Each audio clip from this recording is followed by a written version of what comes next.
Donc, bonjour à tous. Donc, je m'appelle Jérémy Dupuis, je travaille à la LPO au service connaissance. Et donc, je vais vous parler du protocole EPOC pour estimation des populations d'oiseaux communs, qui est donc une nouvelle méthode sur laquelle on travaille donc en collaboration avec le Muséum national d'histoire naturelle depuis quelques années et qui a pour but d'estimer les effectifs nicheurs des oiseaux communs à l'échelle nationale. Donc, avant de rentrer dans le vif du sujet, j'aimerais faire une courte introduction sur les raisons pour lesquelles les ornithologues et les naturalistes en général se posent cette question qui est finalement assez complexe, de savoir combien d'oiseaux fréquentent notre territoire, que ce soit en période de reproduction, d'hivernage ou tout simplement tout au long de l'année, et pourquoi cette question est devenue fondamentale en biologie de la conservation. Donc, la biologie de la conservation, qu'est-ce que c'est? Donc, c'est une discipline scientifique qui est relativement récente et qui a émergé finalement de manière assez naturelle pour contrer l'érosion brutale de la biodiversité, notamment ces dernières décennies, ce qu'appellent certains scientifiques la sixième extinction de masse. Donc, la biologie de la conservation, elle s'appuie sur trois démarches principales. Donc, la première, c'est de décrire et de documenter l'ensemble de la diversité biologique. La seconde, étudier les impacts des activités humaines sur cette biodiversité. Et enfin, essayer de trouver et de développer des approches pratiques pour prévenir et contrer l'érosion de la biodiversité. Donc finalement, dans les associations de protection de la nature et notamment à la LPO, on intervient au niveau de ces trois démarches-là, notamment par l'acquisition de connaissances, mais également en essayant de mettre en place des mesures de conservation pour les espèces qui sont en mauvais état justement de conservation. Mais ici, nous, ce qui nous intéresse, c'est vraiment le premier point, c'est-à-dire acquérir des connaissances sur les espèces. Pourquoi acquérir des connaissances? Car on a besoin de récolter des informations pour déterminer le statut de conservation d'une espèce. Donc, par ces informations, on peut parler de l'aire de répartition. Donc, il est très important de bien connaître l'aire de répartition d'une espèce, également connaître ses tendances d'évolution, donc savoir si l'espèce a tendance à augmenter, à diminuer ou à être plutôt stable au cours du temps, et bien évidemment connaître ses effectifs. Donc, sur ce graphe, on voit donc l'évolution du nombre de couples nicheurs de flamants roses en France depuis la fin des années 70 jusqu'à aujourd'hui. Et donc, on s'aperçoit que le nombre de couples reproducteurs a tendance à fluctuer au cours du temps, mais finalement, on a une tendance qui est, semble-t-il, sur le long terme, plutôt à la stabilité. Donc, ces trois critères essentiels que sont l'aire de répartition, la tendance d'évolution, les effectifs, vont servir à l'évaluation des statuts de conservation, notamment dans le cadre des listes rouges, qu'elles soient à des échelles très vastes comme la liste rouge mondiale ou à des échelles beaucoup plus fines comme les listes rouges régionales. Donc, on va classer dans ces listes rouges les espèces dans des critères qui vont finalement de la préoccupation mineure, c'est-à-dire les espèces qui sont plutôt en bon état de conservation, jusque finalement aux espèces en danger critique, c'est-à-dire qui sont à deux doigts de disparaître, de s'éteindre, et même certaines espèces qui se sont déjà éteintes. Donc ça, c'est vraiment le critère le plus haut.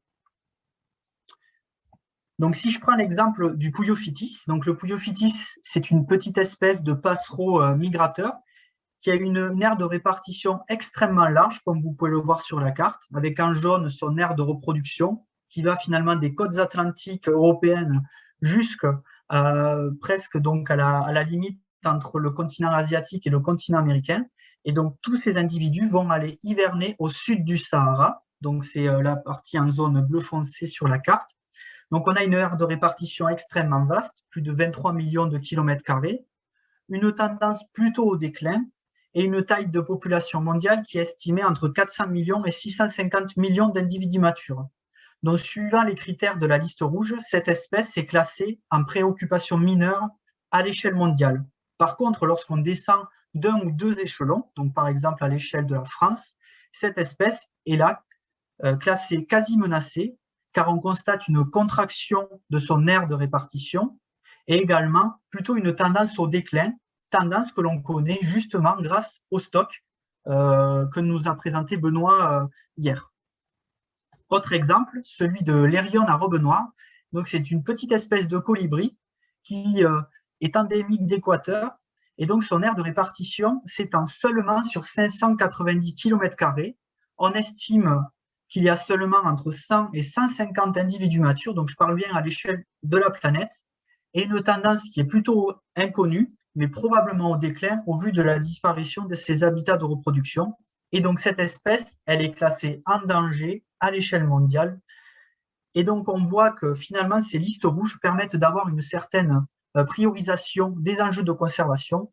Donc, on voit que pour les rayons à robe noire, il faut mettre en place des mesures de conservation très rapidement sous peine d'une disparition à court terme, alors que finalement, pour le Puyo phytis, cette espèce est beaucoup moins menacée à l'échelle du court terme. Et donc, on voit comment l'information de la taille de population est fondamentale pour la définition de ces statuts. Donc, si l'on revient à l'échelle de la France, on se pose la question de comment calculer ces effectifs. Alors, on a plusieurs cas de figure suivant les espèces. J'ai presque envie de dire autant de cas de figure qu'il y a d'espèces. Mais malgré tout, on peut regrouper 3 catégories d'espèces. Donc, tout d'abord, les espèces qui sont rares et très localisées et pour lesquelles on est capable de faire des suivis exhaustifs, c'est-à-dire de recenser chaque couple reproducteur et tous les ans. Donc, sur l'exemple, on voit le vautour moine, donc une grande espèce de vautour charognard européen.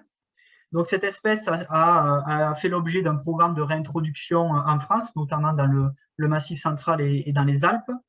Et donc, on voit qu'à la fin des années, au milieu des années 1990, l'espèce a commencé à se reproduire sur notre territoire, puis a eu une évolution assez graduelle et positive pour atteindre son maximum en 2019 avec 54 couples.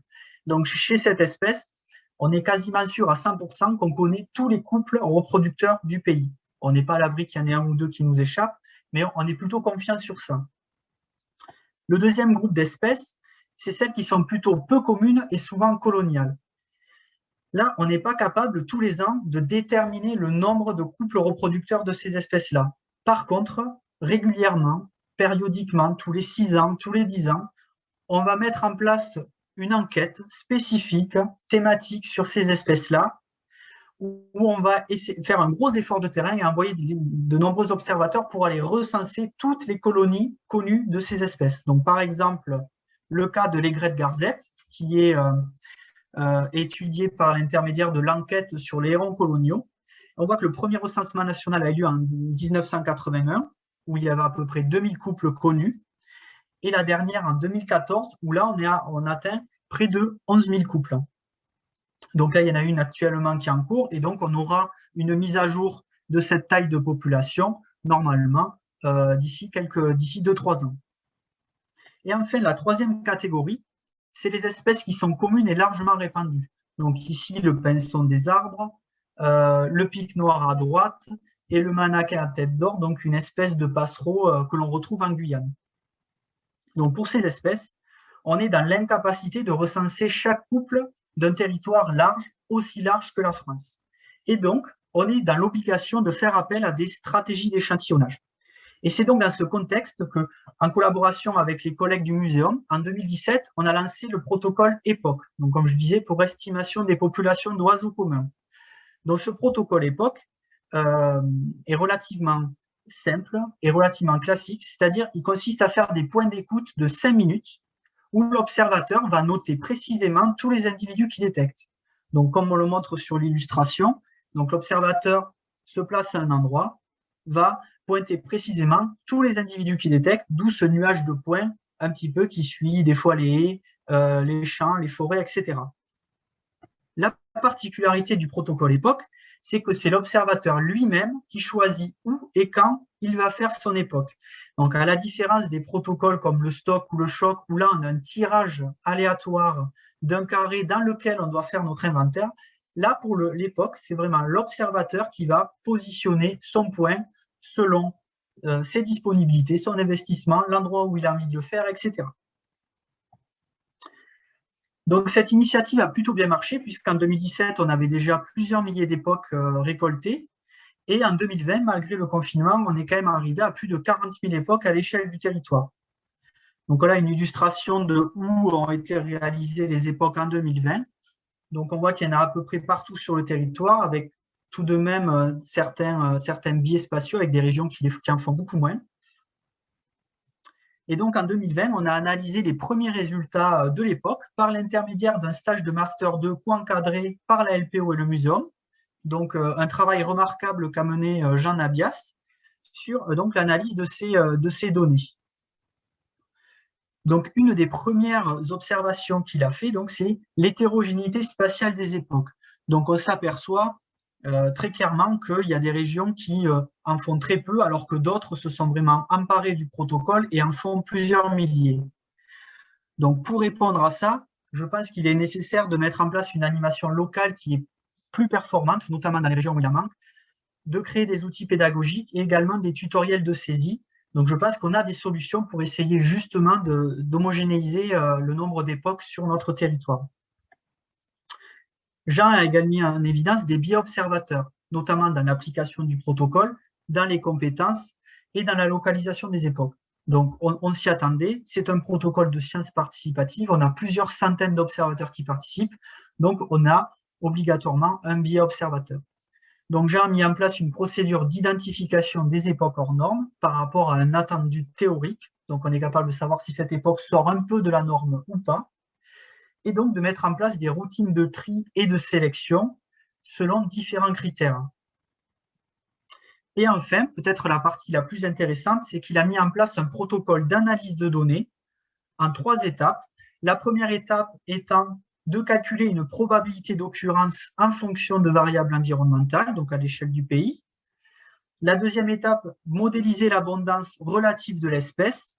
Et enfin, la troisième étape, c'est de combiner finalement ces 2 premières sorties de modèles et donc de corriger l'abondance par la probabilité d'occurrence et donc d'arriver à terme à une population estimée au niveau national. Donc, la principale conclusion de son stage, c'est que finalement, l'époque est relativement pertinente pour obtenir des estimations d'effectifs nicheurs pour les espèces communes. Mais on peut se poser la question de la représentativité de ces époques, notamment dans les habitats échantillonnés, car comme je l'ai dit, ce sont les observateurs qui vont décider où faire leurs époques. Or, l'observateur peut décider de faire l'époque dans les endroits qui sont les plus intéressants, les plus riches, ou même de déclencher tout simplement une époque lorsqu'il va détecter une espèce intéressante. Donc, c'est autant de biais, finalement, que l'on doit traiter dans l'analyse de données. Donc, suite à de nombreuses discussions que l'on a pu avoir avec des groupes d'experts, de biostatisticiens, du Muséum, du CNRS, de l'INRA, etc., donc pour pallier à ce biais d'échantillonnage, on a mis en place une époque d'un nouveau genre que l'on appelle l'époque ODF, donc ODF pour Oiseaux de France. Donc, je laisserai Laurent après parler plus largement de ce projet à Oiseaux de France. Et donc, une époque ODF diffère d'une époque classique, d'une époque libre, donc celui dont je vous parlais avant, tout simplement car il est pointé sur une localisation précise. C'est-à-dire que c'est nous, à la coordination nationale, qui allons pointer l'endroit où l'époque ODF doit être faite. Et cette époque doit être répliquée 3 fois dans le printemps, 3 passages dans le printemps. Donc, sur la base des différents passages qui sont proposés dans le stock, dans le but d'échantillonner l'ensemble des espèces qui peuvent se reproduire. Donc, les espèces plutôt précoces au mois de mars, les espèces qui arrivent à partir d'avril et les espèces les plus tardives à partir du mois de mai, voire de début juin. Donc, ces époques ODF vont être placées de manière aléatoire dans une échelle spatiale, donc en l'occurrence dans une maille de 10 km, et ils vont venir être complétés par les époques libres, donc ces fameuses époques où c'est l'observateur qui choisit. Donc, au final, on se retrouve à avoir quelque chose de ce type-là, c'est-à-dire qu'on a des époques ODF pointées, précises, standardisées, et un ensemble d'époques libres qui vont venir se compléter l'échantillonnage tout autour de ces époques ODF. Donc l'idée, c'est que les époques ODF sont standardisées, vont échantillonner les grands contextes environnementaux, vont être représentatifs des phénologies de reproduction, et donc vont venir calibrer les époques libres, qui eux sont donc semi-structurées, car pas structurées spatialement, vont être récoltées en grand nombre et largement réparties sur l'ensemble du territoire. Et donc, ce travail fera l'objet d'une thèse, donc on l'espère, à partir de cette année jusqu'en 2024, pour se concentrer vraiment sur l'analyse de ces données et comment arriver à analyser de manière simultanée des époques ODF très standardisées et des époques libres beaucoup moins standardisées. Et donc, cette méthode-là que je viens de vous présenter, c'est vraiment une des méthodes phares du prochain atlas, la prochaine mise à jour de l'Atlas des oiseaux de France. Et donc, pour terminer, je vous donne rendez-vous en 2024 pour les résultats. Et j'espère, et je souhaiterais bien entendu remercier l'ensemble des observateurs qui participent quotidiennement à la récolte des époques à l'échelle du pays. Et bien entendu, remercier tous les coordinateurs qui finalement relaient notre protocole aux échelles locales. Merci pour votre attention.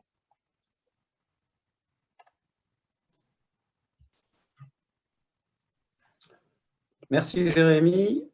Il y a plein de questions, évidemment. Je vais commencer par une question un peu sur les biais dont tu as parlé, qui ont été révélés par le travail qu'a fait Jean. Quelqu'un nous demande de détailler les biais qui ont été mis en évidence par Jean. Alors les biais, donc, notamment donc, les biais au niveau du biais observateur, déjà c'est peut-être là l'essentiel des biais que l'on a pu mettre en évidence. Déjà, c'est qu'on a un faible nombre d'observateurs qui a fait une grande quantité d'époques. Donc finalement, on a des observateurs qui ont été très intéressés par ce protocole et qui finalement l'appliquent de manière quotidienne tout au long de leur pérégrination ornithologique. Donc, ce qui fait que ces observateurs ont récolté des milliers d'époques. Et donc, bien entendu, selon le niveau de ces observateurs-là, par rapport finalement à la norme des ornithologues amateurs qui peuvent utiliser l'époque, on peut avoir un biais observateur.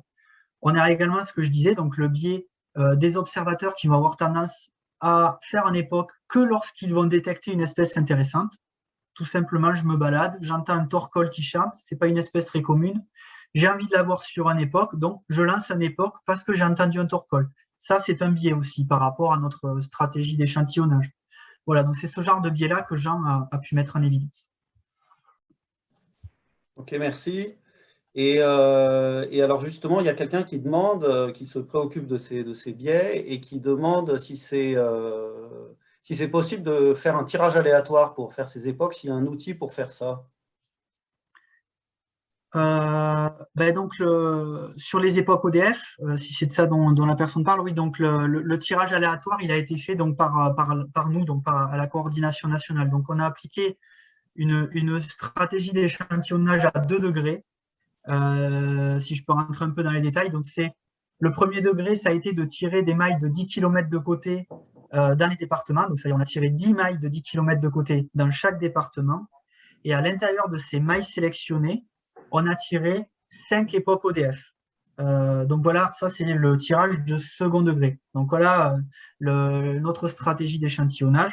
Donc ce qui fait que l'année 1, donc 2021, on a à peu près 980 mailles qui ont été tirées au sort à l'échelle du territoire métropolitain, avec 5 époques ODF à l'intérieur de chaque maille. Et donc on reproduira ce tirage au sort en 2022 et en 2023, ce qui nous permettrait, si on arrive à avoir un échantillonnage complet, d'avoir à peu près 50% des mailles de France. Donc, quand je parle des mailles de France, c'est les mailles de 10 km. 50% de ces mailles-là qui seraient couvertes avec des époques ODF, ce qui serait quand même un très, très joli échantillonnage. Ok. Alors, il y a peut-être une petite… Enfin, il faudrait que tu précises. Il y a plusieurs personnes qui se demandent si… je pense que c'est lié au fait que tu as présenté des résultats par espèce, mais est-ce qu'avec l'époque, on suit une seule espèce? Non, avec l'époque, en fait, c'est un protocole assez généraliste sur les oiseaux communs. Donc, l'idée, c'est d'analyser, d'obtenir des effectifs nicheurs à l'échelle d'une espèce. Donc, combien on a de pinsons des arbres qui nichent en France, combien on a de grilles musiciennes qui nichent en France, mais voilà, d'arriver à répéter ce résultat-là pour un maximum d'espèces d'oiseaux communs. Donc, on est sur un panel peut-être de 100, 120, 130 espèces potentiellement ciblées, mais finalement, tout dépendra de l'abondance, de la quantité d'époques que l'on arrivera à avoir. Plus on en aura, plus on sera capable d'être précis sur un grand nombre d'espèces.